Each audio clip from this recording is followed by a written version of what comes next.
नगे च सुरेंद्रे च कौशिके पाद संस्पृशि निर्विशेष मनस्काय श्री वीरस्वामिने नमः।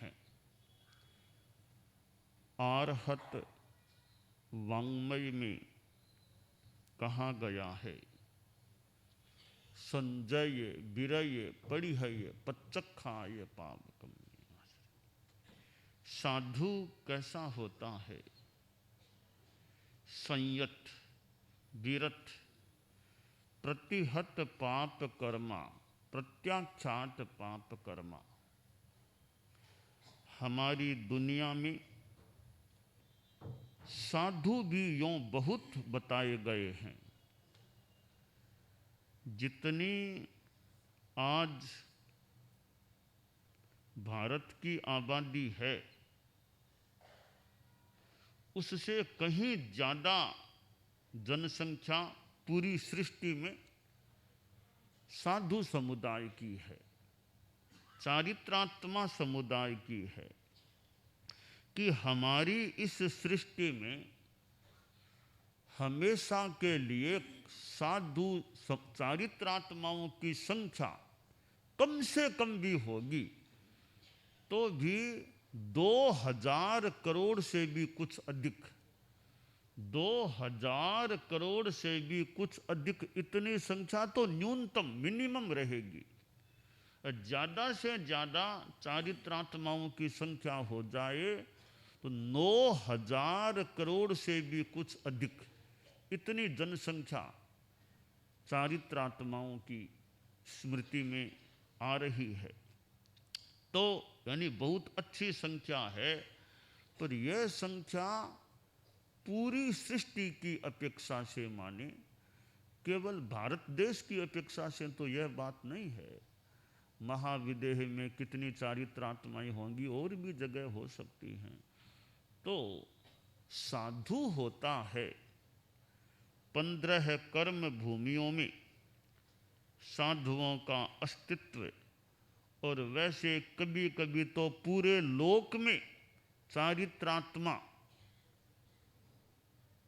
एक अपेक्षा से उपलब्ध हो जाती है कि नरक में भी चारित्रात्मा, स्वर्ग में भी चारित्रात्मा, वहां भी चारित्रात्मा, ठेठ ऊपर से ऊपर देवलोक है वहां भी चारित्रात्मा। कैसे? केवली समुद्घात होती है तो केवली की आत्मा पूरे लोक में फैल जाती है। तो केवली तो महान चारित्रात्मा है, यथाख्यात चारित्र वाली आत्मा है। और केवली की आत्मा के प्रदेश, लोक के एक प्रदेश पर केवली की आत्मा का एक प्रदेश माने, इस रूप में वो लोकव्यापी बन जाती है।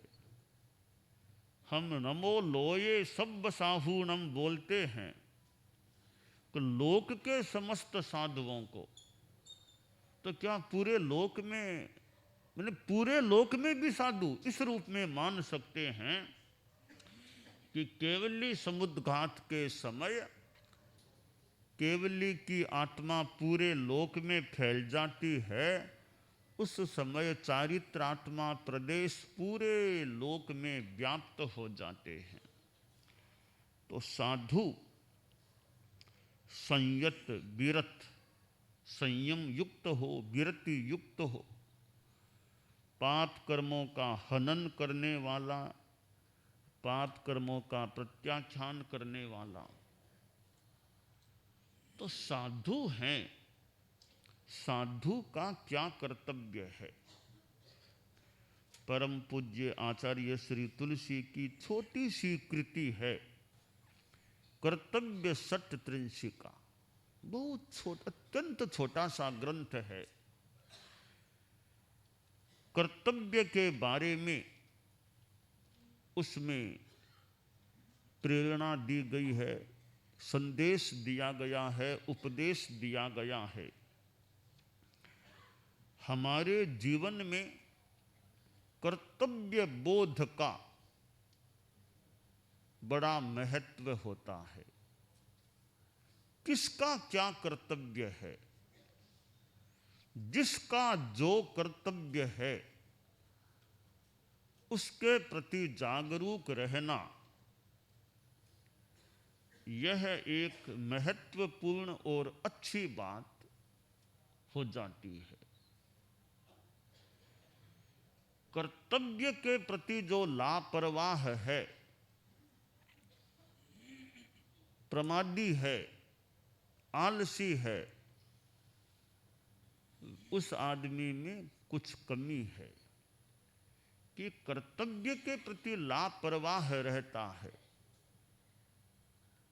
पिता का अपना कर्तव्य है, पुत्र का अपना कर्तव्य है, बड़े भाई का अपना कर्तव्य है, छोटे भाई का अपना कर्तव्य है। कर्तव्यों से दूर हट जाना प्रमादवश अहितकर और अव्यवस्था को उत्पन्न करने वाला कृत्य बन सकता है। तो एक साधु का अपना कर्तव्य होता है। कर्तव्य षट्त्रिंशिका में कहा गया, साधो साधुत्व संरक्षा कर्तव्यम प्रथमम मतम, कि साधु का पहला कर्तव्य है अपनी साधुता की सुरक्षा करना, संरक्षा सुरक्षा करना। और जन संपर्क कितना करेगा, कविता कितनी लिखेगा, किताबें कितनी लिखेगा, तपस्या कितनी करेगा, अठाईक मास खमन, वे सब बाद की बातें हैं। पहला कर्तव्य है अपने महाव्रतों की या साधुत्व की सुरक्षा करना। भले मास खमन मत करो, भले 28 भी मत करो, तो साधुपणे का सम्यक पालन करो, अपनी साधुता की सुरक्षा करो। व्याख्यान नहीं दे सको तो कोई बात नहीं, हर साधु कोई वक्ता बने जरूरी नहीं है, हर साधु साहित्यकार बने कोई आवश्यक नहीं है, पर साधुत्व का पालन करने वाला तो हर साधु को बनना चाहिए। तो वह पहला कर्तव्य है साधु का कि अपनी साधुता की सुरक्षा करे।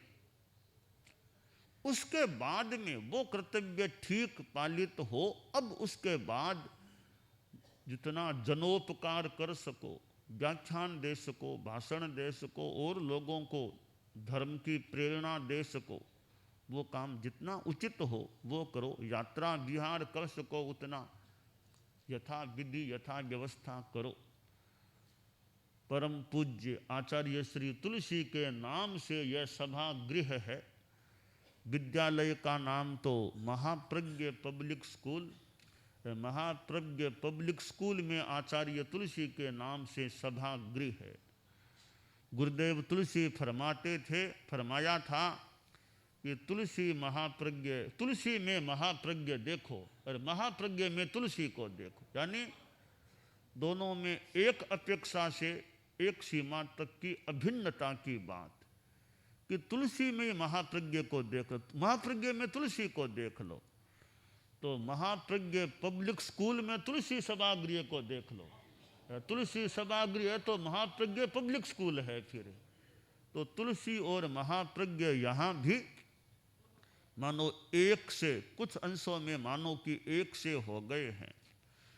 और आचार्य श्री तुलसी जो स्वयं मुंबई पधारे थे, हमारे धर्म संघ में मुंबई पधारने वाले आचार्यों में, हमारे धर्म संघ में वे पहले आचार्य श्री थे जिनके चरण मुंबई की धरा पर टिके थे। उनसे पहले कोई भी आचार्य श्री हमारे धर्म संघ के मुंबई नहीं पधारे थे, और वे पधार गए तो अब तक अविच्छिन्न परंपरा चल रही है। आचार्य तुलसी प्रवर पधारे तो उनके उत्तराधिकारी, अनंतर उत्तराधिकारी आचार्य श्री महाप्रज्ञ जी भी पधार गए, और मेरा भी आना हो गया। तो 3 पीढ़ियों में तो अविच्छिन्न परंपरा मुंबई के लिए है कि कहीं बीच में अवरोध नहीं आया है। 9वीं पीढ़ी 10वीं पीढ़ी और बाद की 11वीं पीढ़ी मान ले तो बराबर आगमन हुआ। तो आचार्य श्री तुलसी पहले आचार्य थे जो मुंबई पधारे थे हमारे संघ में। वे पहले आचार्य थे जो दक्षिण भारत पधारे थे। वे पहले आचार्य थे जो कोलकाता पधारे थे। अब यह भी एक प्रकार का कर्तव्य है कि भी आचार्य श्री हैं, शरीर की अनुकूलता है तो क्षेत्रों में पधारे, सार संभाल हो जाए, श्रावक समाज की सार संभाल हो जाए, और भी लोगों से जनसंपर्क हो जाए, कोई नैतिकता और का त्याग प्रत्याख्यान का काम हो जाए। तो नंबर 2 का कर्तव्य है साधु का एक संदर्भ में जिनके लिए उचित हो कि धर्म प्रचार करना। तो आचार्य श्री तुलसी ने धर्म प्रचार किया और कितनी दीर्घ सुदीर्घ कह दें यात्राएं की थी। और केवल यात्राएं अकेले ने नहीं की, साथ में साधु साधियां और यों समुदाय के साथ या समूह के साथ, यों बड़े समूह के साथ यात्राएं की थी। और मुंबई में चतुर्मास भी किया और साथ में मर्यादा महोत्सव भी किया था। तो आचार्य श्री महाप्रज्ञ जी भी इस उम्र आ गई थी, यानी जीवन का 8वां 9वां दशक, फिर भी यात्राएं हुई थी। ठेठ राजस्थान से मुंबई पधार गए थे, खानदेश क्या, मध्य प्रदेश क्या, गुजरात क्या, कितनी जगह उस 9वें दशक में भी उन्होंने यात्राएं की थी। ठीक है, साधन का सहयोग तो था, फिर भी यात्रा तो हुई ही थी।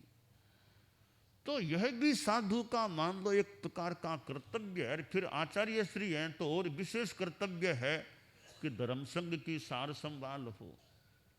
जैसे आप लोग गृहस्थ हैं मान लो, तो आपका व्यवसाय चलता है, कोलकाता में है, गुवाहाटी में है, और कई जगह जगह व्यवसाय है।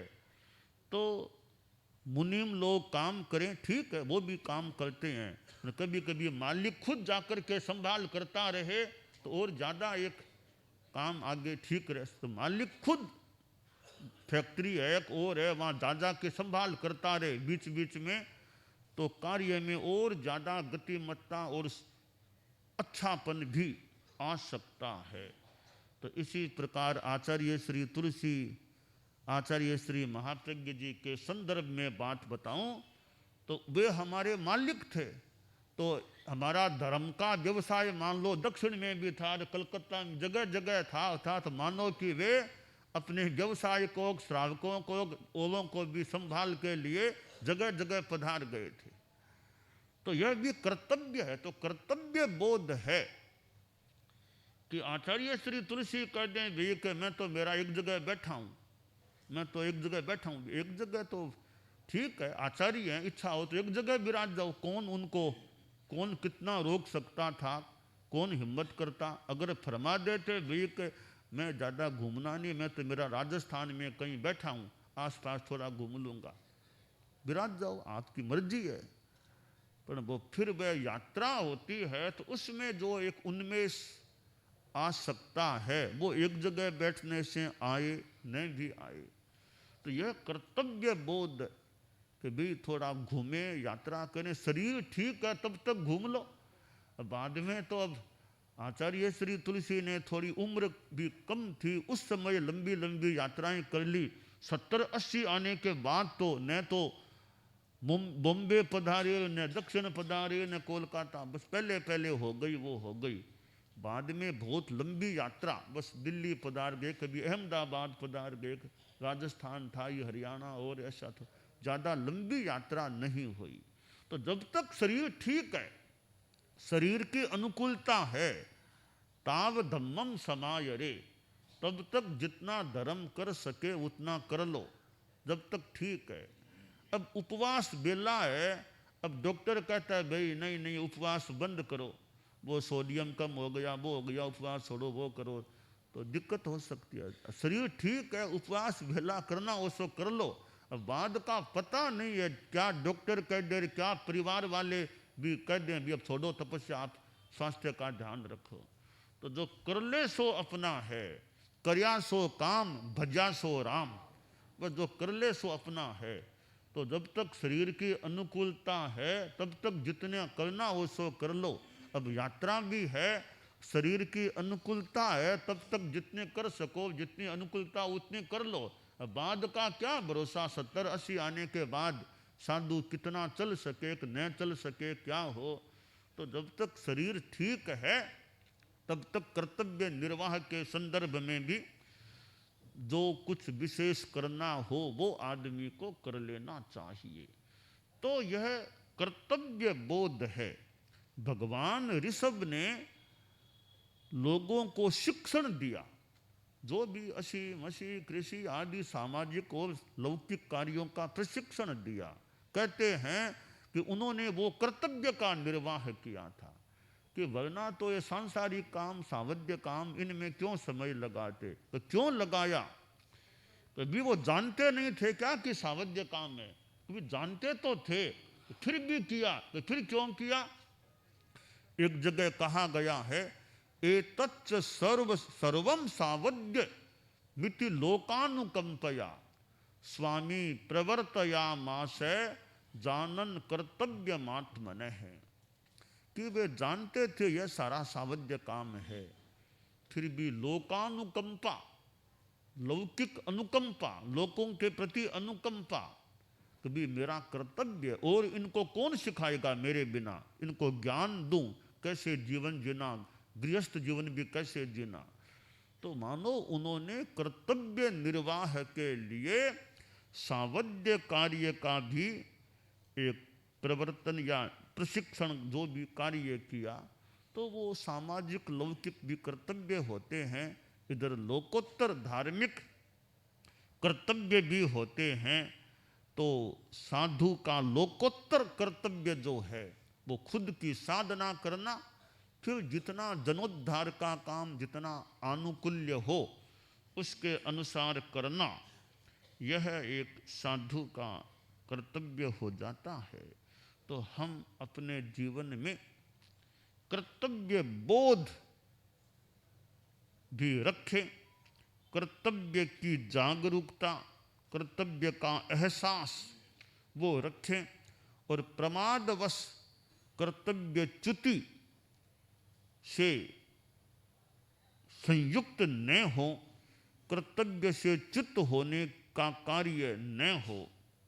तो यह जो गुरुदेव तुलसी का छोटा सा ग्रंथ है कर्तव्य षट्त्रिंशी का, उसमें कुछ अवबोध देने का मानो प्रयास किया गया है।